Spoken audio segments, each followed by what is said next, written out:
మీ business ను develop చేసుకోవాలి అనుకుంటున్నారా? మీ పరపతిని పెంచుకోవాలి అనుకుంటున్నారా? అయితే ఓకే టీవీ ద్వారా L band, aston band ad, scrolling ad, ad with voice overs, logo bug, video ads ద్వారా మీ యాడ్స్ ను పబ్లిష్ చేసుకోండి.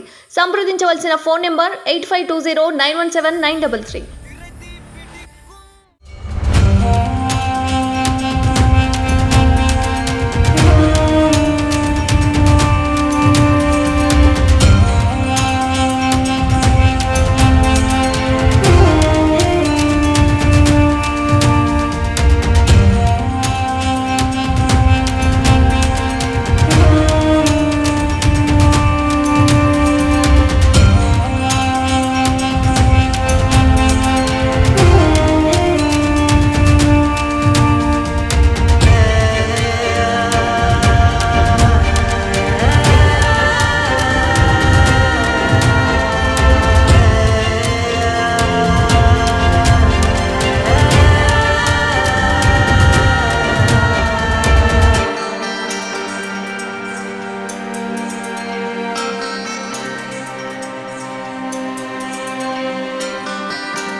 రాజశేఖర్ రెడ్డి గారి మనవడు వైఎస్ రాజారెడ్డి గారి పెళ్లి జరుగుతున్న సందర్భంలో చాలా మంది ఇన్వైట్ చేస్తున్నాం రాజకీయ నాయకుల్ని. అందులో భాగంగానే చంద్రబాబు గారిని కూడా పెళ్లికొచ్చి వాళ్ళని ఆశీర్వదించాలని కోరడం జరిగింది. చాలాసేపు రాజశేఖర్ రెడ్డి గారి గురించి, వాళ్ళ ఫ్రెండ్షిప్ గురించి, వాళ్ళ రాజకీయ ఇనిషియల్ ప్రస్థానంలో జరిగిన విషయాల గురించి అన్ని గుర్తు చేసుకున్నారు, మాకు గుర్తు చేశారు. చాలాసేపు మాట్లాడాం, చాలా సంతోషం అనిపించింది. వచ్చి ఆశీర్వదిస్తామని మాటించారు.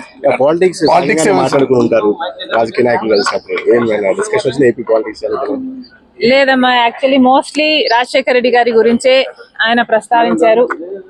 ఆయన ఎలాంటి మనిషి, ఆయన ఇనీషియల్ గా వాళ్ళు రాజకీయాలు మొదలు పెట్టినప్పుడు వాళ్ళిద్దరూ కలిసి ప్రయాణం చేశారు. పొద్దున్న నుంచి సాయంత్రం వరకు వాళ్ళు కలిసే ఉన్నారు, జీప్లలో కలిసి తిరిగారు. ఇలాంటివన్నీ ఢిల్లీకి వెళ్ళారు. అప్పుడు చీఫ్ మినిస్టర్ కి వాళ్ళిద్దరు కలిసి చేసిన ప్రయత్నాలు అయితేనేమి, ఇలాంటివన్నీ చెప్పుకుంటూ వచ్చారు. మేడం, కాంగ్రెస్ పార్టీలో మీ పాత్ర ఎలా ఉండబోతుంది? మీకు ఎటువంటి పదవి మీరు అనుకుంటున్నారు వస్తుందని చెప్పి వాళ్ళు మీకు ఏమన్నా? కాంగ్రెస్ పార్టీ ఏ పదవి ఇవ్వాలి, ఏ బాధ్యతలు ఇవ్వాలి అనేది కాంగ్రెస్ పార్టీ ప్రెరోగేటివ్. కాంగ్రెస్ పార్టీలో because it is the largest secular party చేరడం జరిగింది. రాహుల్ గాంధీ గారు ప్రధానమంత్రి అయితేనే మన దేశానికి మంచి జరుగుతుందని, కమ్యూనల్ వైలెన్స్లు తగ్గుతాయని రాజశేఖర్ రెడ్డి గారే రాహుల్ గాంధీని ప్రధానమంత్రిని మనస్ఫూర్తిగా చేసుకోవాలి అనుకున్నారు. కాబట్టి అదే జరగాలి, అది జరిగితేనే మన దేశానికి మంచి జరుగుతుంది అని చేరడం జరిగింది. ఇంకొకసారి చేరిన తర్వాత వాళ్ళ చేతుల్లో మనం పెట్టుకున్న తర్వాత వాళ్ళు ఎలా ఆదేశిస్తే అది నమ్మకంగా చేయాల్సి ఉంటుంది. ఈ అన్ని రాజకీయాలు ఎట్లా డెవలప్ అవుతాయి, నాకు ఏ బాధ్యతలు ఇస్తారు అన్న దాని మీద డిపెండ్ అయి ఉంటుంది. So we should all wait and see. మీరు చంద్రబాబు నాయుడు గారిని కలవడాన్ని ఏ విధంగా చూడొచ్చు? చంద్రబాబు గారిని చూడడాన్ని ఏ విధంగా కలవడం ఏ విధంగా చూడొచ్చు అంటే, మామూలుగానే ఒక ఫ్రెండ్లీ ఎన్వైరన్మెంట్ లో అందరం చూస్తే బాగుంటది. నేను లోకేష్ గారు ఒక ట్వీట్ నాకు రిప్లై చేశారు. ఆ సందర్భాన్ని కూడా రాజకీయంగా చూడకండి. చంద్రబాబు గారికి ఒక క్రిస్మస్ కేక్ మాత్రమే పంపడం జరిగింది. ఒక కేకే కదండి, ఆ కేక్ క్రిస్మస్ కేక్. ఒక నిమిషం, లేదు పంపాం. ఆ కేక్, ఒక్క నిమిషం, లెట్ మీ ఫినిష్. ఆ కేక్ కూడా మేము ఒక చంద్రబాబు గారికే పంపలేదు, ఇక్కడ కేటీఆర్ గారికి, కవిత గారికి, హరీష్ రావు గారికి, ఇట్లాంటి వాళ్ళకు కూడా పంపడం జరిగింది. యాక్చువల్లీ ద బ్యాక్గ్రౌండ్ ఈస్, రాజకీయాలు అన్నది జీవితాలు కాదు, రాజకీయం అన్నది మా ప్రొఫెషన్. మేము ప్రజల కోసం చేస్తున్న ఒక సర్వీస్. ఆ క్రమంలో మేమందరము ఒకరిని ఒకరు మాటలు అనుకుంటుంటాం. మేము రాజకీయ ప్రత్యర్థులం కాబట్టి అనుకోవాల్సి వస్తుంది, అనాల్సి వస్తుంది.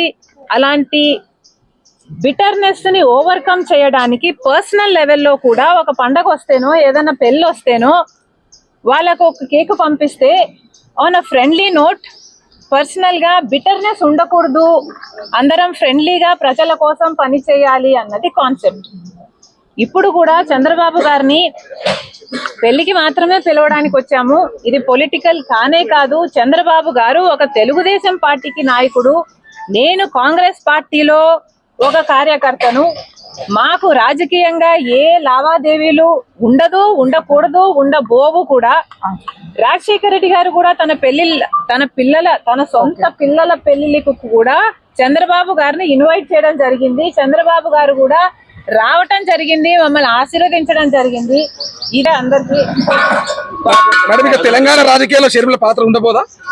కాంగ్రెస్ పార్టీలో మనం పెట్టుకున్న తర్వాత కాంగ్రెస్ పార్టీ ఏ బాధ్యతలు అప్పగించినా ఆ బాధ్యతలు నేను నమ్మకంగా చేస్తానని ఆ రోజు చెప్పాను, ఈ రోజు చెప్తున్నాను. ఇలా ఉన్నాయి రాజకీయాలు అని నేను మీకు చెప్పనవసరం లేదు, మీ అందరు కూడా చూస్తున్నారు. కానీ ఫ్రెండ్లీగా ఉండాలి. మనం అందరము కూడా ప్రజల కోసం ఉన్నాం. ఏ వేదిక అన్నది ప్రజలకు తెలుసు. ఏ ప్లాట్ఫామ్ మనం ఎంచుకున్నా, ఏ పార్టీని మనం ఎంచుకున్నా ఉన్నది మాత్రం ప్రజల కోసం. సో ప్రజల కోసం నమ్మకంగా పనిచేద్దాం. పార్టీలు ఉన్నది, లీడర్లు ఉన్నది ప్రజల కోసం, స్వార్థం కోసం కాదు అన్నది నా అభిప్రాయం.